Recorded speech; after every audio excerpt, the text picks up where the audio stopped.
Hosanna, Hosanna, Hosanna, Hosanna, Hosanna. Ouvrons les portes au roi de Dieu de gloire, passons des cris de joie. Laissons jaillir un chant de victoire. Hosanna, Hosanna, Hosanna. Marchons ensemble, l'ennemi tremble. Dieu est avec nous. Chassons les ténèbres, ouvrons les portes au roi de Dieu de gloire. Passons les cris de joie, laissons jaillir un chant de victoire. Hosanna, Hosanna, Hosanna. Qui pourra taire notre prière? Dieu est avec nous. Levons sa barnière, ouvrons les portes au roi de Dieu de gloire. Passons des cris de joie, laissons jaillir un chant de victoire. Hosanna, Hosanna, Hosanna. Chers téléspectateurs, bonsoir. Aujourd'hui, nous sommes arrivés au 6e dimanche des Rameaux et c'est une fête, mais nous allons voir qu'en même temps, il y a la fête, mais nous entrons aussi dans la passion du Christ. Alors, le dimanche des Rameaux, c'est un moment important pour les chrétiens parce que Jésus fait son entrée triomphale à Jérusalem. Il arrive, il est monté sur un âne et les personnes préparent le chemin. Certains vont laisser leur manteau rouge sur le chemin, d'autres vont brandir des palmes et des branches d'olivier pour accueillir Jésus. Et Jésus est accueilli comme un roi, mais un roi qui nous déconcerte. Il arrive sur un âne. Et tout va se passer en cette journée, quelque chose de très important. Donc, et aussi dans l'Église, nous célébrons cela dans cette tradition catholique. Les paroissiens arrivent avec des branches, des rameaux pour accueillir Jésus. Et ce jour-là, ils vont accueillir Jésus dans la joie. Et quelques heures après, quelques minutes après, nous allons voir que ce n'est plus cette grande joie, mais nous entrons dans la passion du Christ. Alors moi, ce soir, je voudrais, avant d'aller plus loin dans cette explication, non seulement dans cette explication, mais aussi dans cette façon de vivre notre foi, nous présenter. Moi, je suis sœur Solange Perrault, je suis franciscaine, et mes deux amis vont se présenter. Bonjour, moi c'est Emmanuel Théo et je suis habitant de Quatre-Vents. Bonjour, moi je m'appelle Stécie et j'habite à Rosiers. Et je suis toujours en cheminement. Et nous allons demander à Emmanuel comment lui, il voit, il vit le dimanche des Rameaux. Alors pour moi, le dimanche des Rameaux, c'est un jour assez particulier parce que c'est le jour où on reconnaît Jésus comme notre sauveur, un peu comme on l'a accueilli, mais malheureusement, suite à ça, on va le trahir aussi, l'homme. Mais ce jour-là, pour moi, vraiment, Jésus est accueilli comme il se faut, comme il se doit. Et voilà. Merci, Emmanuel. Alors pour moi, le fait que Jésus fait son entrée triomphale à Jérusalem, c'est un moment très particulier, très important pour moi, parce que je me retrouve à me rapprocher vis-à-vis de lui à travers la prière, mais aussi d'être concentré aussi sur ma foi. Et finalement, c'est ça qui m'aide à avancer vers les autres aussi. Voilà. Merci, Stécie. Donc, dans ce que nous disons, dans ce que vous dites, c'est un moment très important. Et si nous écoutons, nous regardons le texte qui nous parle des rameaux, on voit très bien qu'il y a une foule. La foule est là pour acclamer Jésus. La foule est très contente. Mais la foule, parfois, suit le mouvement. Il va de droite à gauche. Tout dépend de ce qui se passe. Là, ils sont dans un moment de joie pour accueillir Jésus. Mais on peut se demander, nous aussi, de quelle manière nous accueillons ce Jésus qui vient vers nous. Quand il vient dans la joie, dans l'espérance, quels sont nos moments les plus importants dans ce que nous vivons avec ce Jésus qui vient vers nous? On peut le dire, comme on peut aussi continuer à réfléchir. On peut dire, ben voilà, Jésus arrive, il est heureux, il est dans la joie lui aussi. Mais tout en étant dans la joie, il sait ce qui se passe autour de lui. Jésus est conscient de cette réalité, il est conscient de ceux qu'il aime et de ceux qui veulent sa mort. Il le pressent, il le voit, il le perçoit. Mais qu'est-ce que la foule fait? Aujourd'hui, la foule est très contente avec Jésus, mais tout à l'heure, plus tard, qu'est-ce qui va se passer? Et pour nous, les chrétiens, lorsque nous venons à la messe le dimanche des rameaux, nous apportons des branches des rameaux, n'est-ce pas? Et on peut se dire, mais pourquoi il faut apporter ça? Donc, c'est dans notre tradition, nous aussi, d'acclamer ce Christ qui est vivant, qui est présent avec nous. Et aussi, avec ce rameau, nous allons retourner à la maison. Et avant de retourner à la maison, le prêtre va bénir les rameaux. Et on retourne à la maison, on garde ça devant la croix, on le garde. Et puis, à un moment donné, on va retourner ce rameau à l'église pour faire brûler et recevoir les cendres. Des fois, les enfants demandent pourquoi on garde ces rameaux. Donc, c'est une manière de leur dire, c'est avec cela que nous allons avoir des cendres aussi.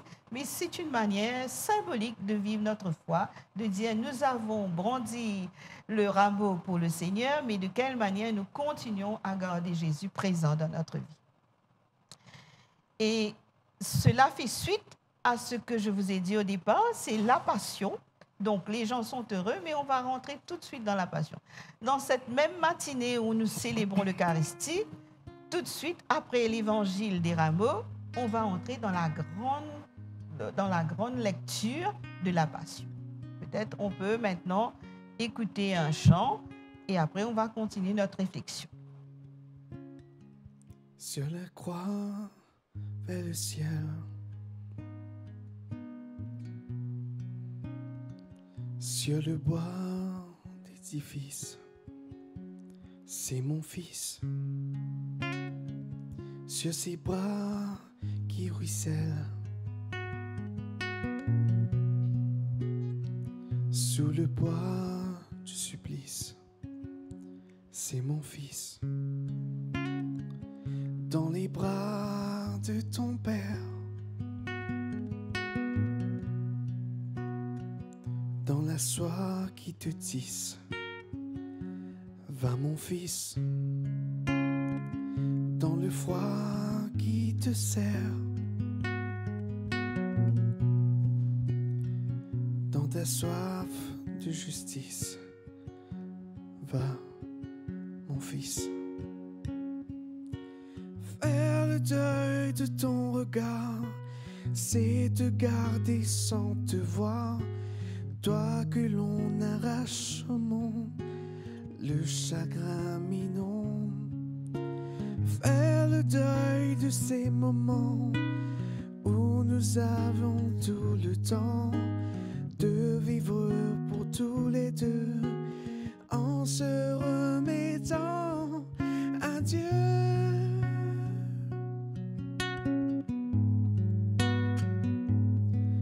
À Dieu.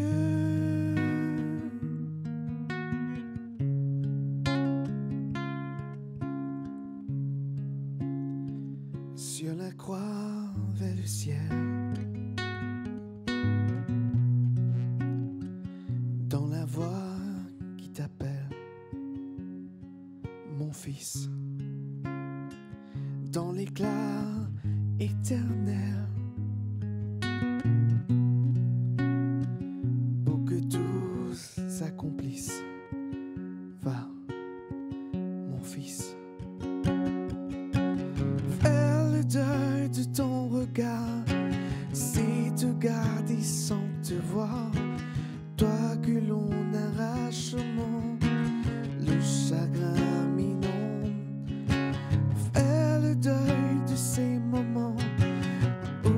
nous avions tout le temps de vivre pour tous les deux en se remettant à Dieu.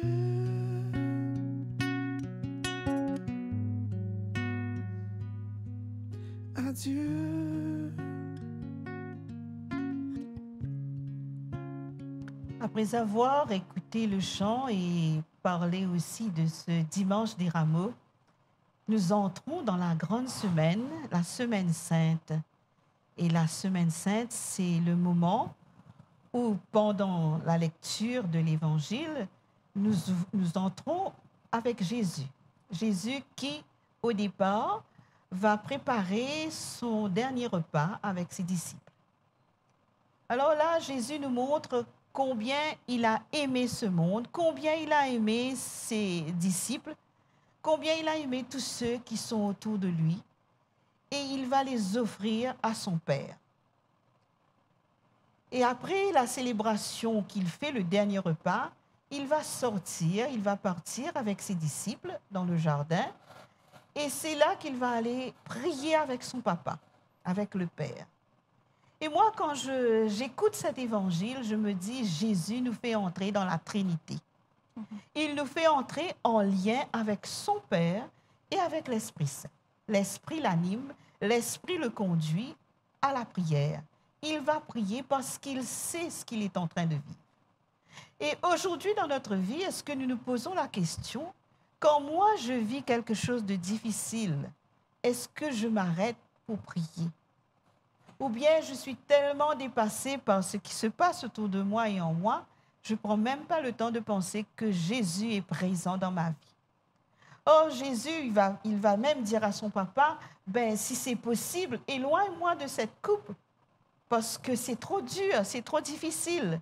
Mais tout de suite après, il dira, ben, si c'est ta volonté, ben, j'irai jusqu'au bout. Parce qu'il est conscient et confiant que son Père ne va jamais l'abandonner, quoi qu'il arrive. Alors, comment moi je rentre dans cette intimité avec le Christ? Lorsque je suis dans la souffrance, lorsque je suis dans les difficultés, est-ce que je rentre avec le Seigneur? Est-ce que je permets au Seigneur de rentrer dans ma vie, de venir habiter avec moi, de me donner la force? Et tout cet évangile nous parle de cette passion du Christ, c'est-à-dire l'amour avec un grand A. Et ce qui se passe concrètement, c'est un drame. C'est un drame, un grand drame. Parce que Jésus va être accusé, il sera arrêté, il y aura un procès, il va être condamné, il va être mis à mort. Donc c'est un drame pour l'humanité, pour tous ceux qui croient en lui. Et cependant, il n'a jamais baissé le bras. Il a toujours gardé cette passion d'aimer les uns et les autres, d'aimer ses frères. Il a pardonné. Même ceux qui l'ont conduit au tribunal, il les a pardonnés. Et il a gardé un cœur plein d'amour. Donc, dans cette relation que Jésus vit avec son Père et dans l'Esprit, il nous invite à entrer avec lui dans ce drame humain, de rentrer avec lui et de vivre avec lui ce qu'il nous propose de vivre. Quoi? Il nous propose de marcher, de continuer notre route, et qu'au cœur de la souffrance, au cœur de la violence de ce que nous vivons, de quelle manière je continue à garder mon espérance avec le Seigneur. Jésus a vaincu la mort. Il a eu peur. Il était angoissé. Mais il a surmonté parce que son père, son papa, Abba, était avec lui. Il est resté avec lui jusqu'au bout. Et Jésus, au nom de l'amour, au nom de la vérité, au nom de la justice, il est allé jusqu'au bout. Comme un agneau, il a accepté cette souffrance. Ça ne veut pas dire qu'il aime la souffrance, mais il l'a accepté pour porter nos péchés sur son épaule. Comme un agneau, d'où il pouvait être violent envers ceux qui l'insultent, mais il a été humble et il savait comment poser des questions à ses bourreaux. Pendant qu'on le frappe, lui, il pouvait lui dire « Mais pourquoi me frappes-tu » Il les interpelle. Il ne rend pas le mal pour le mal. Aujourd'hui, devant notre souffrance, est-ce que nous pouvons vivre comme Jésus lorsque ceux qui nous font du mal attendent qu'on réponde? Mais est-ce qu'on va répondre de la même manière qu'eux ou bien nous allons lire, écouter, être habités par le Christ pour pouvoir répondre comme le Christ a répondu dans sa souffrance? C'est trop facile de rendre le mal pour le mal. C'est trop facile de juger, de rendre la violence. Et pourtant, Jésus est là. Il est vainqueur de la mort. Est-ce que je peux être avec lui vainqueur aussi de la mort? Il va me tirer de la mort, moi aussi. Et lorsque Jésus va jusqu'au bout, il descend dans le tombeau. Il descend dans la mort. Mais son père est toujours avec lui. Son papa vient le prendre par la main. Son papa descend dans les enfers, descend là où son fils est, il le ressuscite. Et c'était ça son espérance. Il savait que son père allait le ressusciter. Tout l'évangile, les 4 évangiles nous parlent de la mort et de la résurrection de Jésus. Et la présence sacrée de son père qui l'accompagne jusqu'au bout. Donc il y a cette joie de la résurrection. Et Jésus vit pleinement au cœur de sa passion. Il vit pleinement la miséricorde, la compassion et le pardon. Ça, c'est au cœur de sa vie. Il vit la tendresse. Il manifeste sa tendresse. Il est là pour aimer et il va aimer jusqu'au bout. Donc, il nous apprend, nous aussi, à notre tour, à aimer jusqu'au bout. Et il nous donne son Esprit Saint. Dans la vie, il n'y a pas que des gens qui rendent le mal pour le mal. Aujourd'hui encore, nous avons des hommes et des femmes qui vivent des difficultés, mais qui sont capables d'aimer jusqu'au bout. Et nous devons être reconnaissants envers ces personnes qui nous montrent aussi le chemin parce qu'ils ont pris le même chemin que Jésus. Alors, je vais vous demander à vous deux, vous, comment vous entrez dans cette semaine sainte, la grande semaine? Disons tout doucement, tranquillement dans la prière, on se remet complètement à Dieu, mais aussi nous vivons cette joie au début, comme il y avait, quand elle était accueillie par la foule, mais après, cette souffrance, nous le vivons doucement avec lui, et cette peine à la fin, quand il est crucifié. Et il y a sa mort et sa résurrection. Voilà, sa mort et sa résurrection à la fin. Nous sommes des croyants qui croient en Dieu qui est mort et ressuscité. Oui. Et on ne fait pas seulement, on ne fait pas seulement la mémoire de ce qu'il a vécu. Il l'a vraiment vécu, comment moi je vis dans cette semaine. Oui. Comment pendant cette semaine je peux mettre en pratique la passion, la tendresse. Comment je peux aimer, parce que c'est très difficile. On parle beaucoup de l'amour, mais aimer comme Jésus nous a aimés, comme il nous aime encore aujourd'hui, ce n'est pas évident. C'est vrai. Mais c'est lui qui nous donne cette force. Alors, durant cette semaine, parfois, nous gênons, nous faisons notre carême, mais il y a un autre carême qu'on peut faire, c'est à l'intérieur de soi.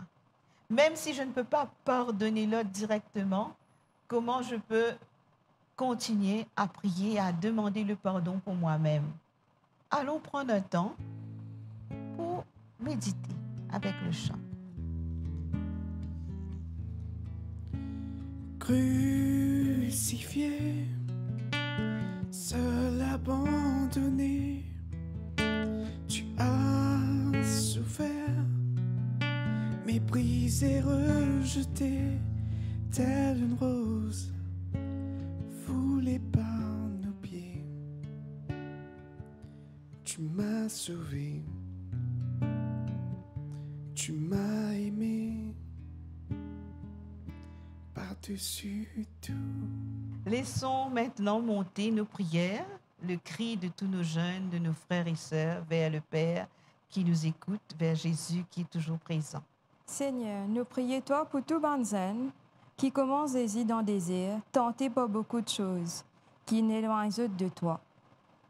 Nous demandons toi, Seigneur, qui te mette la route sa banzen là, qui a compris, pour qu'il afin de sentir écouter. Pardon, Seigneur, pour chaque fois qu'il nous fautait, pour chaque fois qu'il nous a dit mal envers nos prochains. Apprends-nous à vivre l'humilité, comment toi tu vis au quotidien. Apprends-nous à vivre l'humilité, surtout dans nos l'équerre, pour nous capables d'apprendre à pardonner les autres et content les autres, comment toi tu nous content nous. Oui, Seigneur, écoute-nous la prière, pas laisse-nous tomber. Prends-nous la main, tenir-nous la main, fais-nous aller jusqu'au bout, surtout dans cette semaine sainte qui commence, mais fais-nous vivre avec beaucoup de ferveur notre foi. À nous unir, nous la voix, nous les cœurs, avec tous nos bonnes frères, nos bonnes sœurs qui dans le monde entier. À nous tourne-nous vers nous, papa, qui prend soin de nous, qui l'a, et laisse-nous montrer la prière vers lui.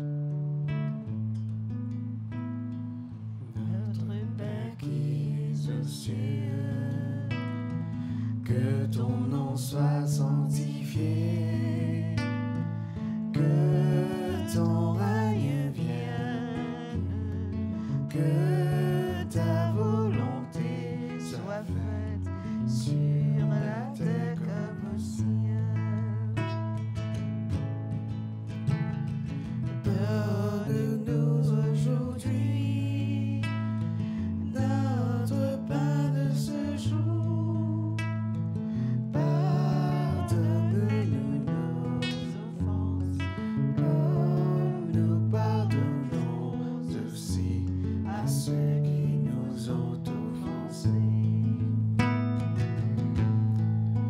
Ne nous laisse pas entrer en tentation, mais délivre-nous du mal.